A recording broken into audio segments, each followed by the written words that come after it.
Hello, everybody, and welcome to our O'Neill Marketing ACA Roundup first webinar. Really excited to be able to give you everybody some good information here. And we really appreciate everybody tuning in and giving us your attention for the next 30 minutes or so. So without further ado, let's get started. My name is William. I'll be taking you through this webinar.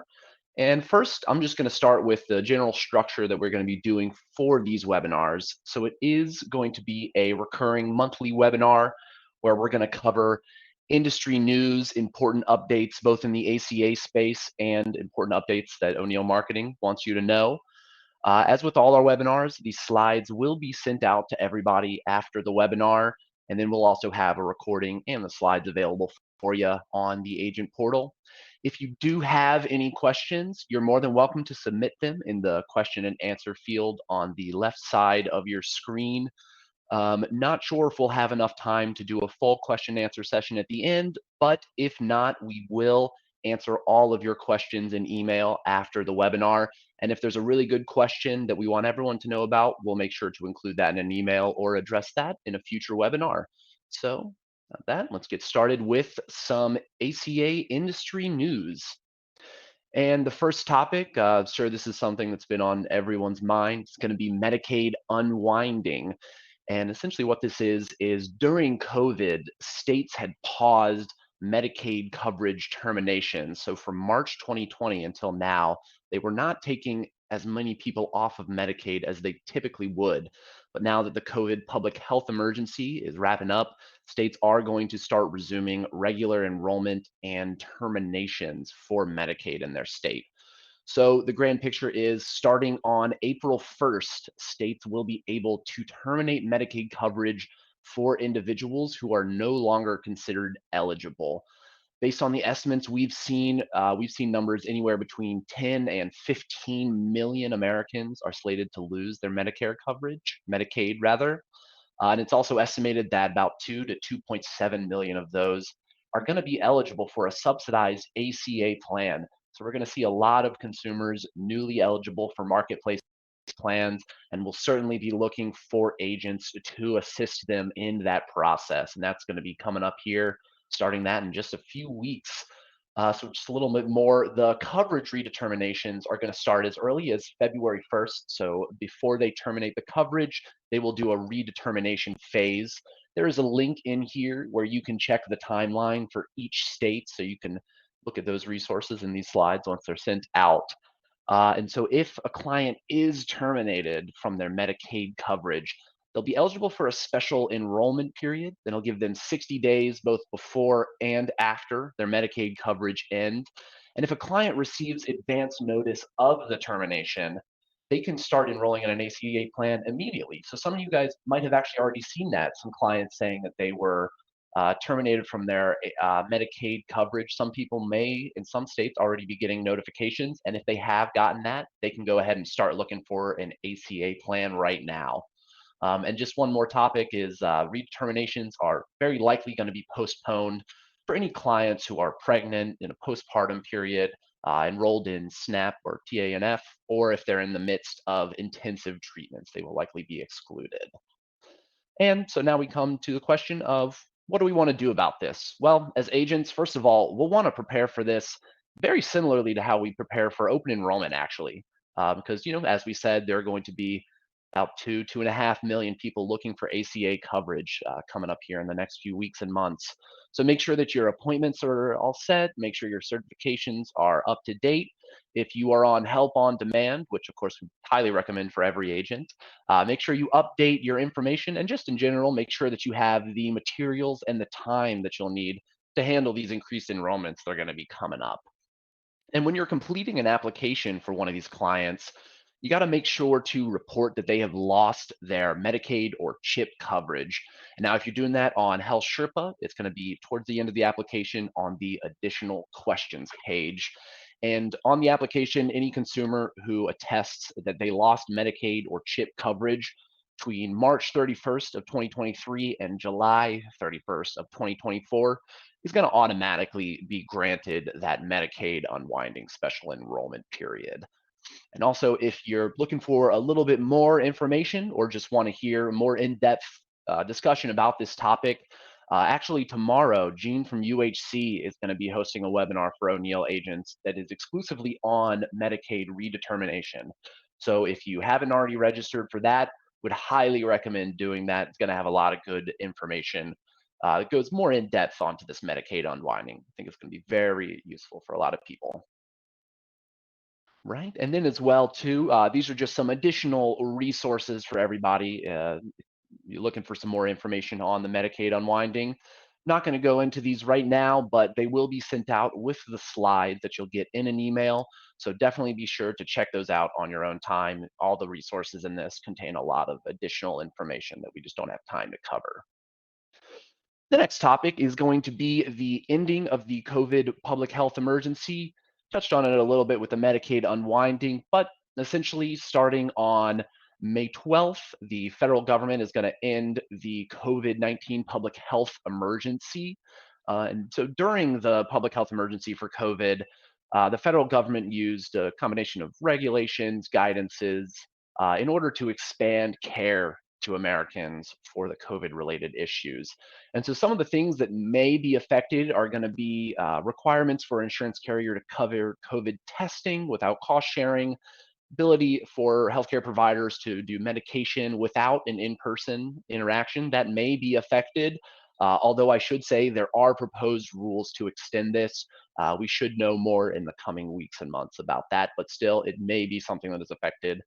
And then lastly, too, carriers for the ACA may be adjusting their general COVID-related coverage for things such as at-home or lab COVID tests, vaccination coverage, and pretty much anything else that is COVID-related may be affected. So in general, too, what do we want to do about this? Well, we want to make sure that we're staying up to date with these changes, and if there's anything that you think will affect your clients, be sure to let them know if it's going to impact them. We should all be getting lots of emails from the carriers with this information. So just be sure that you're keeping an eye out for those. You're checking all the emails that come from the carriers because those will be the predominant way that they send out this information to the agents, at least. We got an extra resource from Health and Human Services on their transition map there, where you look on after the webinar. And just an update about California license number. So a new California law that started on the 1st of 2023, even though it has been a rule for a little while before them, they're requiring that all brokers and agents licensed in California have to include their California license number in all their emails to clients and leads. And the text of the law states that it should be included in every email, regardless of where the emails are sent from or to, that involves the activity which a person must hold a license. An additional rule with that is that the license numbers must appear adjacent to or on the line right below the individual's name or title. So it's recommended, both for California and just from us in general, that you add the California license number to your email signatures. That way, just whenever it is needed, it is already there and you don't have to put a lot of thought into it. If you're interested in more information, there is a link to the California Insurance Commissioner's Notice right here on this page as well. And now do just a few updates, pieces of information about HealthSherpa. So we want to remind everybody that your FFM needs to be integrated with your HealthSherpa account every 30 days, or you're going to notice that you start to lose the ability to work on applications. It really only takes a few minutes, so just be sure when you see that pop up on your HealthSherpa screen that you just go ahead and take care of that then, just so that you don't have to reintegrate your account while you're on the phone with the client.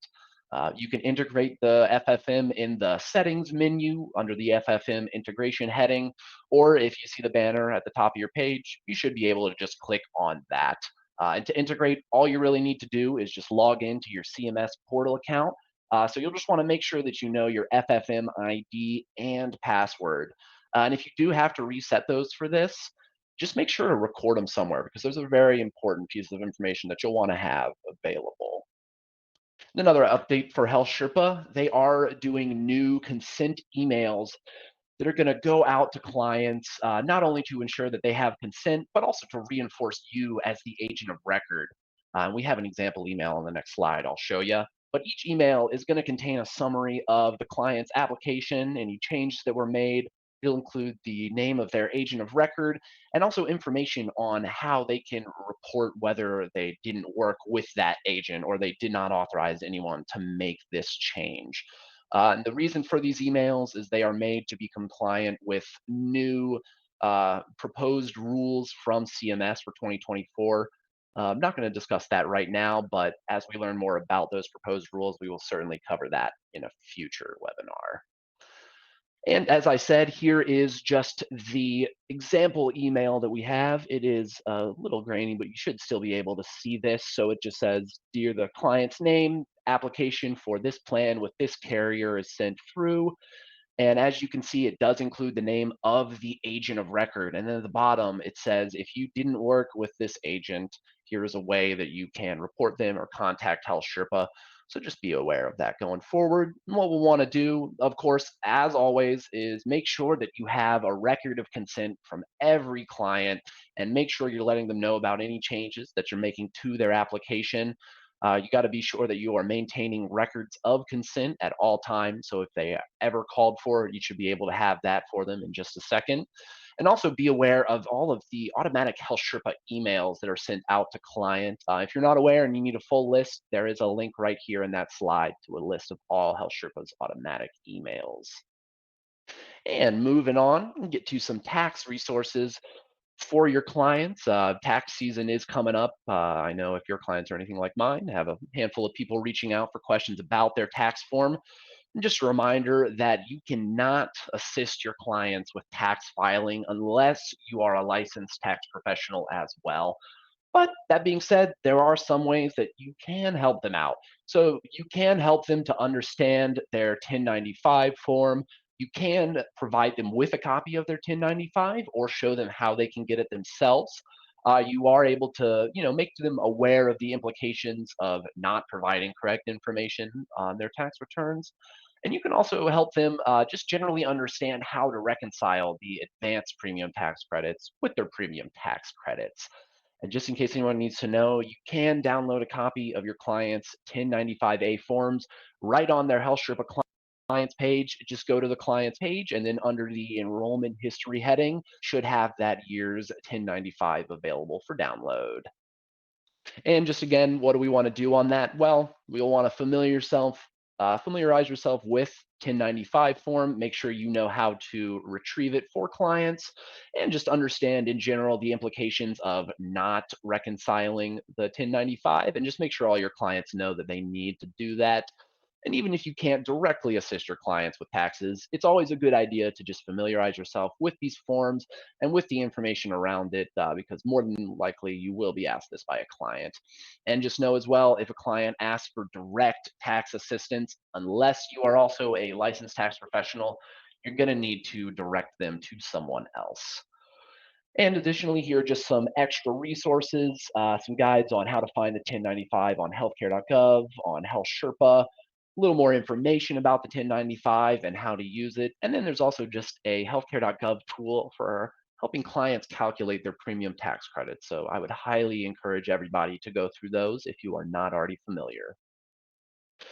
And a piece of note on 2022 commissions. So March 15th is the last day to reconcile book of business changes for 2022 for Friday health plan. So for the carrier Friday, tomorrow is the last day that you can report any reconciliation requests for 2022. Friday is not going to be accepting any reconciliation requests after March 15th. So if you are looking through them, if you see any missing Friday policies for 2022, you need to make sure that you get in contact with the carrier as soon as possible. You'll want to report any changes to Friday's broker support. We've got the email and phone number there for you to get in touch with them. So you'll just want to be checking that out and letting them know about those changes as soon as possible. And additionally, there is a United Healthcare Individual Family Plan Successor Program. So UHC has developed a program for transferring a book of business to an eligible successor agent or agency when they exit the business. And so this is useful for a variety of reasons, actually. So, the first and foremost, of course, is going to be if an agent is exiting the ACA business, either due to retirement, illness, or something else, they can transfer their book of business to a new agent or agency that can service those members. You can also use it to maintain your book of business. So if there's an agent who has written business in the past as an individual, they want to make sure it gets looped in with their agency. They can actually make one of these successor agreements for their own corporation and agency to move everything along over there. Be a little bit easier than some other methods.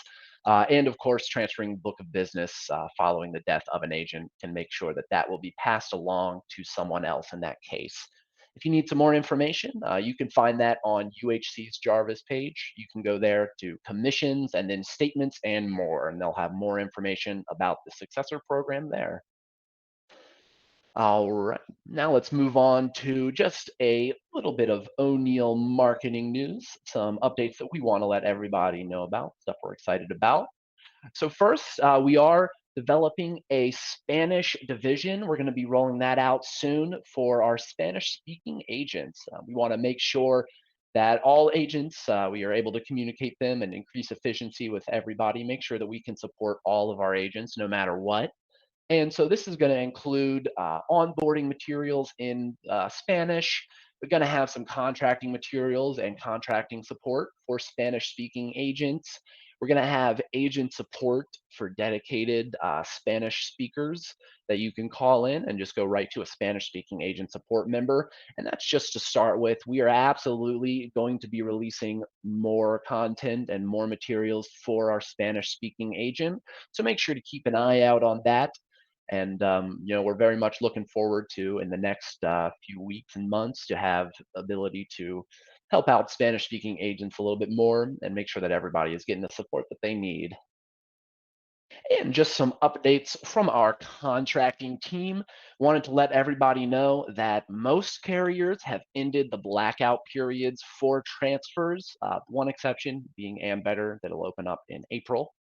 So if you missed the deadline during open enrollment, you're more than welcome to go ahead and put in those transfer requests now.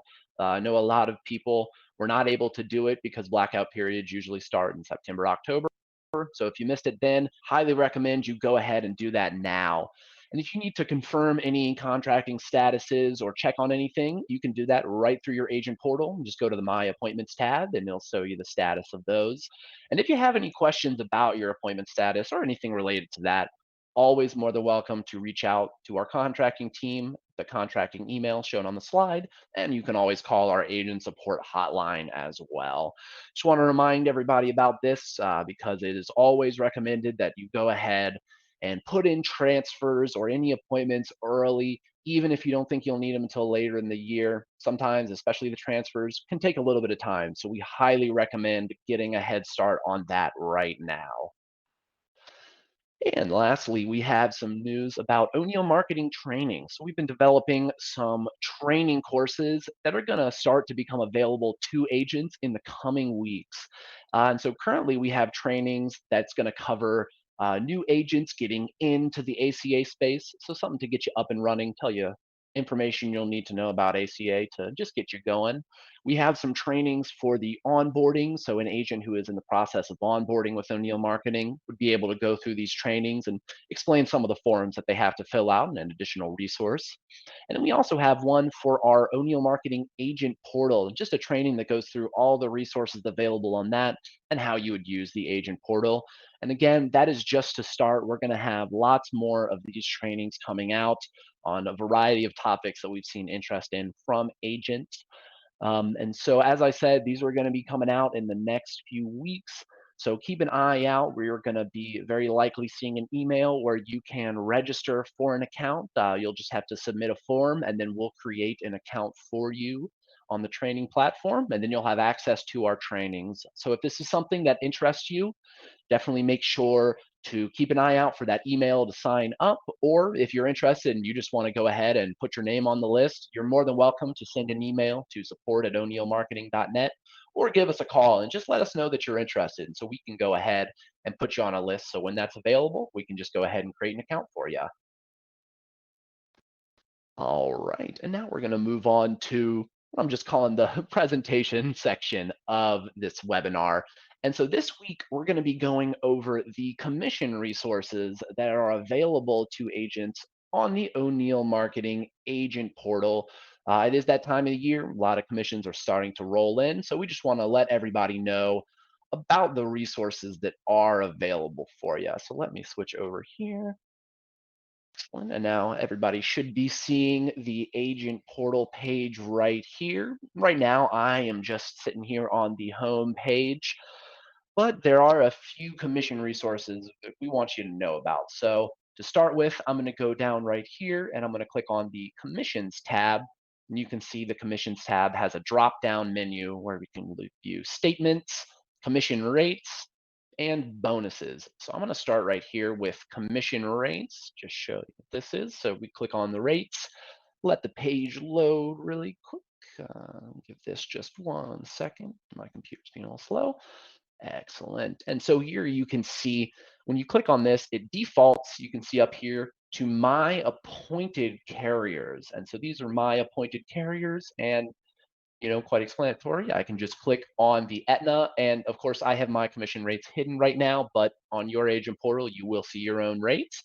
And so it shows me Aetna's rates for every state, and I can do that for other carriers that I'm appointed with. There's Cigna, but let's say I am not appointed with Ambetter, but I'm interested in seeing what their rates are. Maybe I'm thinking about getting an appointment with them, but I want to know what they're going to pay out. Well, fortunately, as you can see up here, right now I'm on appointed carriers, but I can just click right here on all carriers.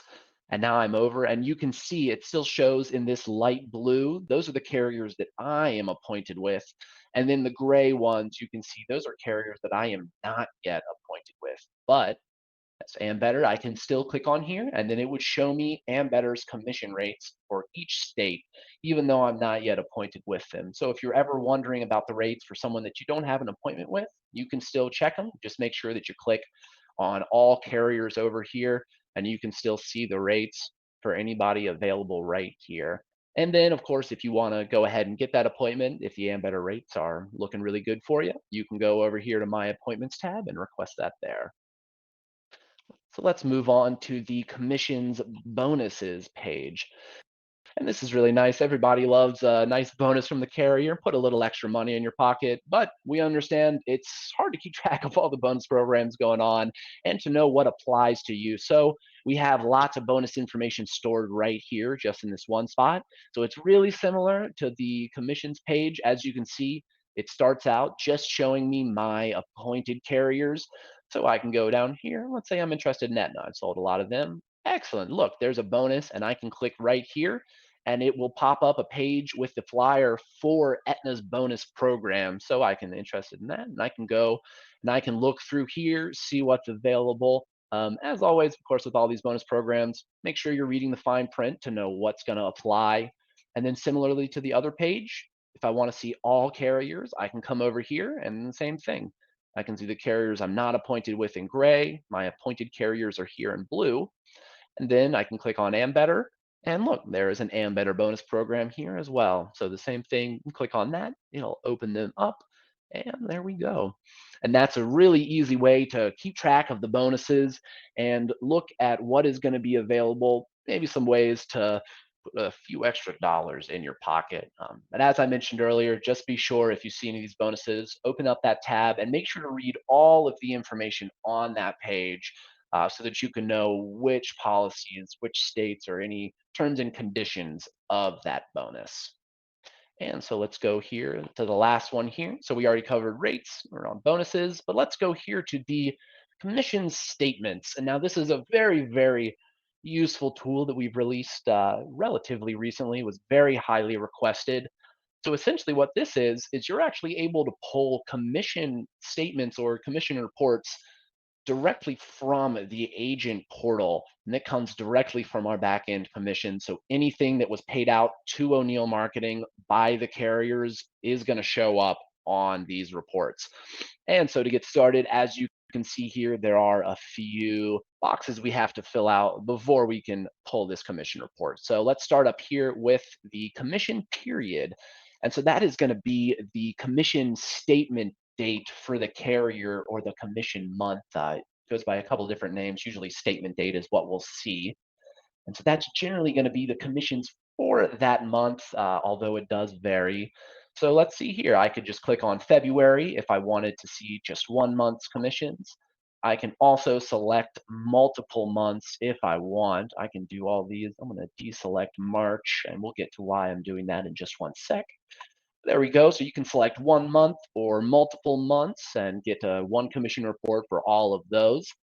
And then for the carriers, by default right here, you can see that it's set to include all of your carriers, but we can also unselect that and select individual carriers. So let's say I just want to see Aetna and Cigna's commission. So I go there, and now I won't see all my carriers. I will just see Aetna and Cigna.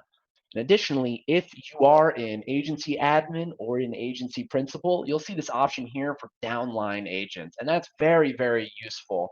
Right now, it's just set to pull my commission report, but I could go here and I could even just select all, and then that's going to do all the agents in my downline. It'll pull a commission report for all of them, or I can just choose one. Let's say I just need to see what Sandra's commissions are. So I can choose Sandra, and then I would just see her commission report. I'm gonna go ahead and just set that back to me now. And then the last option on this page is just going to be how you want to order your commission report. The two options are by carrier or by policyholder. Now, this doesn't affect the information in the commission report in any way whatsoever. It really is just how you prefer it to be organized. If you choose carrier, all the commissions for that carrier are going to be aligned next to each other. If you choose policyholder, each commission for that specific policyholder is going to be grouped together.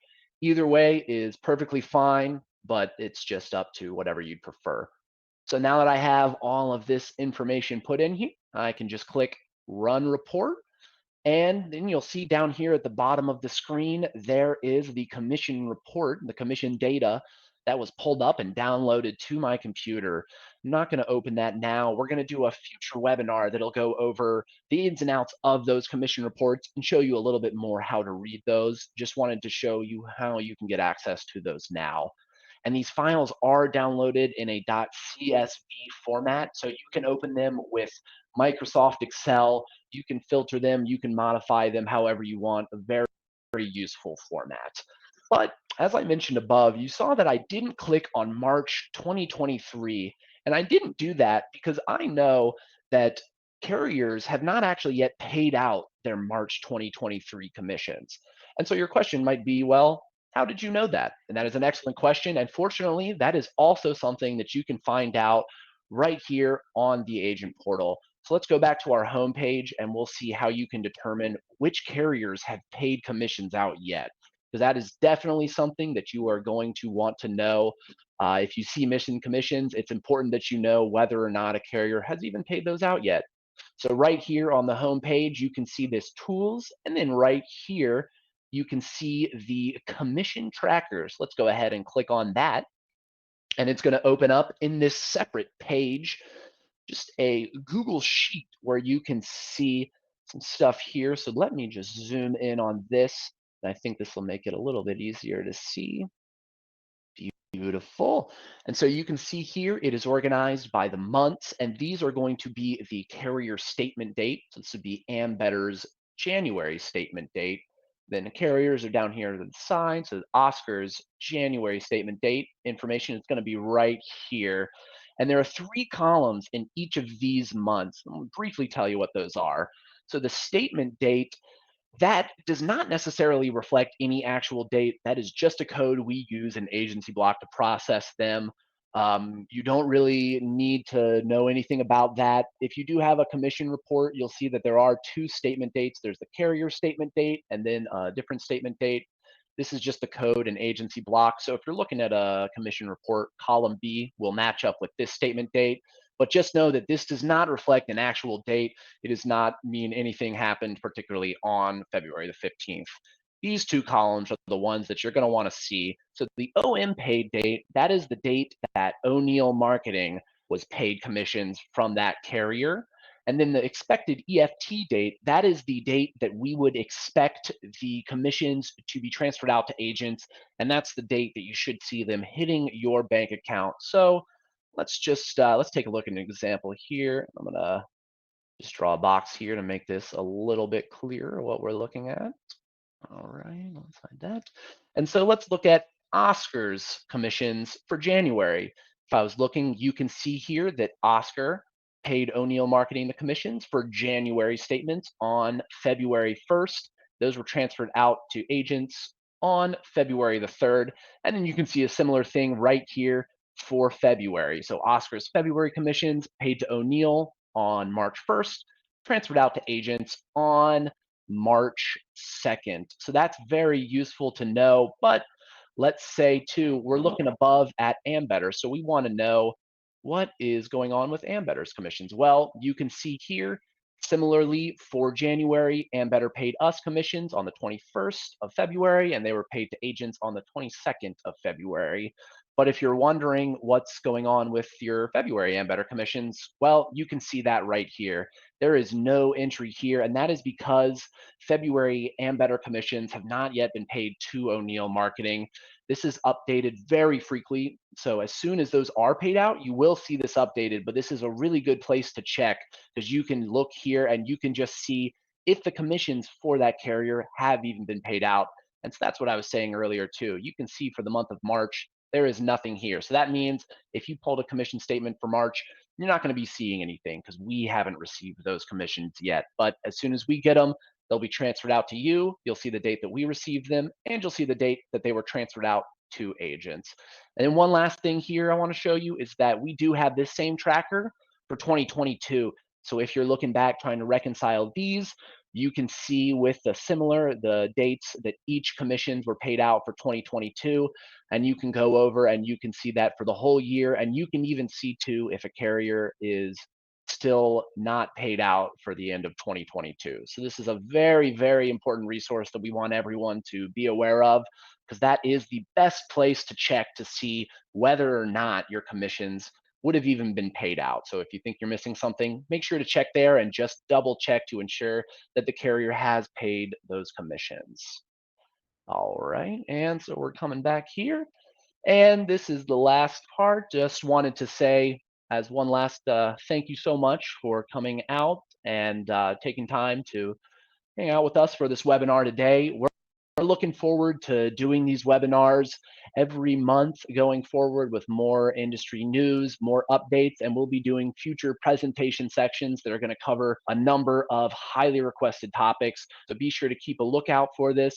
And of course, as always, if you need any help with anything, we are always here to support you. That's our agent support hotline right there on the screen and our agent support emails.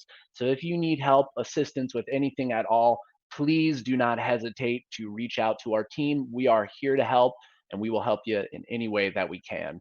So thank you so much, everybody. I hope you all have a fantastic rest of your afternoon, and we look forward to speaking with you all in the future.